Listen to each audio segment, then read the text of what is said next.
So I really don't swim well. I've learned how to swim, kinda, on my own. It's not like I had an education on this or something, but I'm able to be on the water and I can, go from point A to B. But it's generally a hard ride. I generally get tired very easily. It may be a skill issue on my end, or it may be a biological thing or something, because the general problem I have with swimming is, the breath. Breathing is generally a problematic thing for me, um, because there are a couple of things that are making it a little bit difficult for me, and I'm kind of out of shape at the moment. So those all probably add up, and I generally have a hard time swimming. But today we went to a pool to swim, and it was quite fun. To be honest, I had a good time. The weather was great, in my opinion. Not too hot, not too windy, and not too cold. The water was great as well. This was a swimming pool we've never went before, but like I said, it was pretty good. And my mother said, like, if you breathe out when you're underwater, it will actually increase your time underwater. So what I'm used to doing is like holding my breath. I just take a deep breath, and I just hold it like this, not opening my mouth or generally closing my nose as well when diving down. But my mother said if you let go your breath from your nose or from your mouth, it will actually increase your time underwater. And I never thought like that would work before, because like I thought the air in my mouth would help me as well. But what generally happens is when you do it my way, all the air in your mouth just goes, because you can't just inhale that. At least I really can't do that. So I guess that's how it works. Your body needs to breathe in and breathe out. And I guess it can breathe in without having air getting in from outside. But you need to breathe out as well. So I guess that was a problem with my way of doing it. Which is not a way, actually. It's just a made-up thing. So yeah.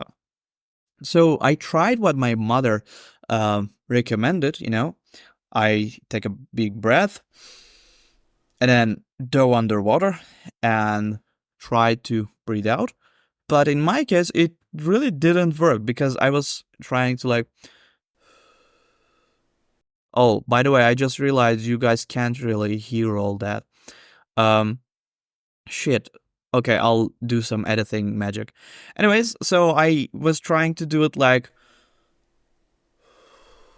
this, but it wasn't really working because it was going out with bursts, so it was more like... It was something like this, but I was trying to breathe out the whole time. So I don't really understand why that is. Maybe some gravity or, all that science stuff. So yeah, continuing, I tried doing something like opening my mouth as well. I just take a deep breath and then dive down, and after that I just open my mouth. And that way it actually worked better at first, but it was making my mouth feel weird. I guess because it's underwater and all. I wasn't, by the way, swallowing water for some magical reason. And I think the reason is because I experience this a lot. When I'm, for example, swimming and doing this side-to-side thing, I generally breathe in when I'm, for example, at the right side and breathe out at the left side, something like that. But what ends up happening is generally when I try to breathe in, I go under a little bit, my mouth captures the water and inhales with the water, basically. So that causes the all that all that stuff. But in this case, it really didn't happen because I wasn't inhaling. I was just chilling, and some water was coming out from time to time, from my nose or from my mouth. Sometimes from my eyes as well, I would say. No idea on that.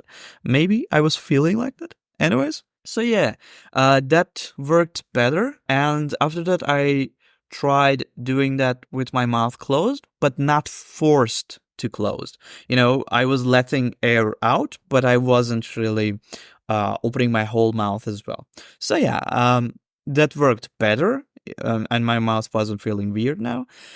So yeah, that was an interesting experience and an experiment, I would say. My mom said you can practice, breath, by doing this, so I did it. I don't know if it improved anything. I just did it like 10 times or something. I don't really think that would improve anything, but I have no idea. Anyways, it was an interesting experience. Swimming was nice as well. Like I said, I don't really swim well, so I don't really enjoy swimming as well. So I get really tired real quick. So what I generally do is I, swim a little and then have a break. And I generally, float, stay on the water like doing this.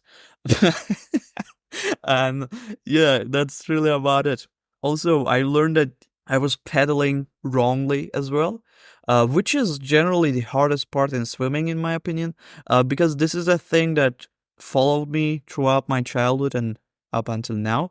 Because every time I try to paddle with my legs, it's just too tiring, man. It's just too tiring. I know I'm not in the greatest shape, but like, god damn it, it's really hard. Anyways, yeah, swimming journey was nice, I would say. Again, not a big fan, but at least I like pools better than seas because throughout my childhood, we generally went to the both, but sea experience is generally not the best for me, and there are some couple reasons actually. One of them being like the rocky bottom. Also, you can just jump to the water because sure. And one of the other things is all the fish and animals you can come across, which is kind of scary as a kid, and still I would say. And lastly, for some reason, this can be an allergy problem. We don't really know, but my body really gets reddish parts when I get out of water. No idea why, really, I have no idea, but it gets red. Uh, yeah, that kind of sucks. So yeah, I like pools better than seas, but overall swimming is really not my favorite activity. But yeah, that's really about it. I just wanted to talk about this. And see ya.